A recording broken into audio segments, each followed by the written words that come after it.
उद्देश्य सफाई है, आपका उद्देश्य जीव हत्या नहीं है। जैसे हमारा उद्देश्य परिक्रमा देना है, अब कितने ऐसे जीव हैं जो मर जाते हैं, मर ही जाते हैं। छोटी-छोटी चींटियाँ, छोटे-छोटे, नीचे कंकड़ हमारे पैर में लगा और वो चींटी उसमें बीच में फँसी, मर गई। अनजाने में हो रहा है। हमारा लक्ष्य चींटी मारना नहीं है, हमारा लक्ष्य परिक्रमा देना है। आपका लक्ष्य है संतों की सेवा, संतों के आश्रमों में, तो ये बहुत बड़ी सेवा है। ये जो सेवा है ना, ये बहुत बड़ी सेवा है। परमहंस स्वामी श्री राम मंगल दास जी अयोध्या, गोकुल भवन, वो रात बड़े सिद्ध महापुरुष, दिन भर उनके दर्शन के लिए भगत जनों की भीड़ लगी रहती। रात्रि में 2 बजे फावड़ा और तसला लेकर के निकलते। जो बाहरी लोग जाते हैं और उस समय शौचालय का नहीं था व्यवस्थाएँ, बाहर ही जाना। वो सब भर-भर करके मल फावड़े से तसले में और एकांत में खोद के गाड़ के ऐसे और सरयू जल लेकर के कहते कि भगवान की पावन नगरी है। पूरी अयोध्या की सेवा का भाव। रात्रि में उठते, जहाँ कोई बाहर ऐसे शौच को बड़े सिद्ध महापुरुष। ये तो धाम है, आपको सेवा मिली। आपका लक्ष्य सेवा करना है, जीव मारना नहीं है। अगर आप उसमें ये ऐसी वस्तुएँ नहीं डालेंगे तो दुर्गंध नहीं हटेगी, दुर्गंध भरी रहेगी। तो आपका उद्देश्य सफाई करना है। अब बहुत से जैसे किसान हैं अपनी सेवा में अन्न उपार्जन के लिए औषधि आदि का प्रयोग करता है, घास आदि निकालता है, ना निकाले तो फसल चौपट हो जाए। उसका उद्देश्य फसल की रक्षा करना है, उसका उद्देश्य मारना नहीं है। और फिर उस जो अन्न से वो संत सेवा, परिवार सेवा, वो सब संबंध हो जाता है। जैसे आप कर रहे हो ना, आपका उद्देश्य कोई जानबूझकर मारना थोड़ी है, आपका सफाई करना है। झाड़ू लगाने में, पोछा लगाने में आप कितनी सावधानी करें।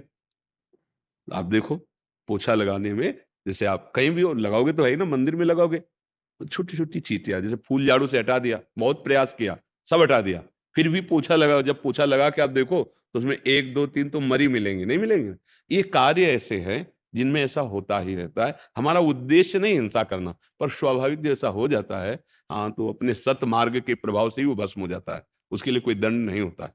दंड तब होता है जब हम जानबूझ करके लक्ष्य रखें कि अब हम उद्देश्य हमारा साफ होना चाहिए। उद्देश्य हमारा सफाई, उद्देश्य हमारा वहाँ साधक जन आएँगे, अपनी दिनचर्या पूर्ण करेंगे, तो उसमें आप निश्चिंत रहिए।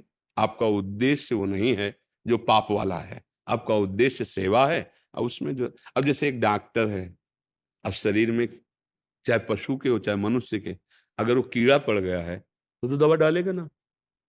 क्योंकि अगर वो जैसे कई ऐसे होते हैं अंग के कीड़े पड़ जाते हैं, तो वो कीड़ा हज़ारों की संख्या में हो सकते हैं, तो हज़ारों की हत्या को उसे पाप नहीं लगता। क्योंकि एक डॉक्टर है, वो उसको जैसे किसी पशु का है, कोई अंग सड़ रहा है, कीड़े पड़े हैं, वो पशु का डॉक्टर है, तो दवाइयाँ डालेगा ना, हज़ारों कीड़े मरेंगे। उसका उद्देश्य कीड़े मारना नहीं है, उसका उद्देश्य है उसकी बीमारी दूर करना, चाहे वो मनुष्य हो, चाहे पशु हो। इसलिए उसको अपराध नहीं लगता। बात बस उद्देश्य का होता है, अंदर का उद्देश्य। एक बार कथा सुनाई थी कि एक आदमी बहुत पाप करता था। हिंसा करना, व्यभिचार करना, गंदे आचरण करना और चोरी करना। तो जंगल में एकांत में गलियों में लग जाता, जब कोई व्यापारी या कोई फँस जाता, तो धन भी लूटता और मार देता। एक बार एक महात्मा उधर से जा रहे थे, तो उनको भी घेर लिया उसने। वो बड़े भजनानंदी महात्मा। उनका बच्चा हमारे पास तो लौकी का कमंडल है ये, पर ये जो आचरण करते हो, तुम्हारी दुर्गति हो जाएगी, तुम्हारा कोई साथ देने वाला नहीं। तो संत दर्श से पाप नष्ट होते, संत दर्श जिमि पातक टरें। संतों के दर्शन से पाप नष्ट। चलते फिरते तीर्थराज हैं संत जन, मुद मंगलमय संत समाजू, जो जग जंगम तीर्थ राजू। तो उसके पाप नष्ट हुए, उसको जलन हुई, बहुत पाप किए, हिंसा की। तो कहा महाराज हमारा तो जीवन ही बीत गया ये करते हुए। बोले अभी समय है, आप सुधर सकते हो। तुम्हें हम मंत्र देंगे, जप करो, भगवान नाम जप करो, तुम्हारा मंगल हो जाएगा। पर मंत्र तब देंगे जब तुम थोड़ा पवित्र हो। जाओ पहले तीर्थयाटन करो भारत के। महाराज हम कब समझेंगे कि हम दीक्षा लेने लायक हो गए, पवित्र हो गए तीर्थयाटन से? तो एक लकड़ी दी, सिद्ध संत थे। बोले लकड़ी अपने आप हरी हो जाएगी, इसमें नवीन किनगे आ जाएंगे, जान लेना तुम्हारे पाप नष्ट हो गए, सुकृत उदय हो गए। वहां से चला, 10 किलोमीटर चला होगा, तो सोचा अब आज यहीं विश्राम कर लेते हैं। बड़ा पेड़ था और उस पेड़ में 4 डकैत ऊपर बैठे हुए बस इंतजार कर रहे थे कि थोड़ा और रात्रि हो, समीप गांव था, तो वो प्लान बना रहे, तुम उत्तर की तरफ से, तुम दक्षिण की तरफ से, तुम पश्चिम, तुम पूर्व, चारों तरफ से गांव में आग लगा दो, इस गांव को नष्ट कर देना है। वो नीचे ही बैठा, तो उसने सोचा अच्छा ये तो बहुत गलत इरादे से हैं यार, बहुत पाप किए हैं, 50 को मारा है, 4 को इनको भी नंगा देते हैं, तीर्थ तो चल ही रहे हैं, और उसका अभ्यास था मारने का।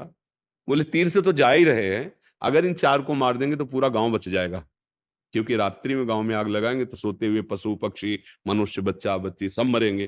तो तीर्थ जा रहे, अब सुधरने का काम शुरू किया है, इसको इनको उनको बुलाया, बोले भैया जो तुम प्लान कर रहे हो इसके हम गुरु हैं, बचपन से हम यही करते रहे हैं, आओ उतर के हम तुम्हें प्लान बताते। तो चारों एक साथ थोड़ी कूदेंगे, और बड़ा पेड़ था, जो ही निकल उतरता बस वो नीचे उसको गला दबा के चारों को मार दिया। सोचा भी यहाँ नहीं रुकेंगे, लकड़ी उठाई चल दिया, लकड़ी देखा हरी हो गई। बोले गुरुजी ने कहा था जहाँ लकड़ी हरी हो जाए तो आ जाना, हम दीक्षा दे देंगे, लौट आए। गुरुजी ने कहा हमें लगता है तुम हमारी आज्ञा का उल्लंघन कर दिए, तीर्थ यात्रा नहीं गए। बोले गुरुजी आप कह रहे थे जहाँ लकड़ी हरी हो जाए तो जान लेना आप निष्पाप हो गए, पवित्र हो गए, लकड़ी तो हरी हो गई। तो बोले किस तीर्थ में स्नान किया? बोले नहीं स्नान नहीं किया, 4 को और मारे आए हैं। कैसे? तब बताया। तो उनका देखो बेटा, वही मारने की क्रिया तुम अपने स्वार्थ और सुख के लिए करते थे तो पाप था, तुमने 4 लोगों को मारा लेकिन पूरे नगर को बचाने के लिए, तो वही पुण्य हो गया, तुम्हारे सारे पाप नष्ट हो गए। देखो ना, उद्देश्य, हिंसा हुई 4 की, पर संपूर्ण नगर के जीवों को बचाने के लिए 4 की हिंसा कर दी, शास्त्र सम्मत बात हो गई। अपना एक अंग कोई पूरे शरीर को नष्ट कर रहा हो तो उसे कटवा दिया जाए, शास्त्र आज्ञा है। भाई यहाँ कैंसर है, यहाँ से काट देने से बच जाओ, काट दो काट दो।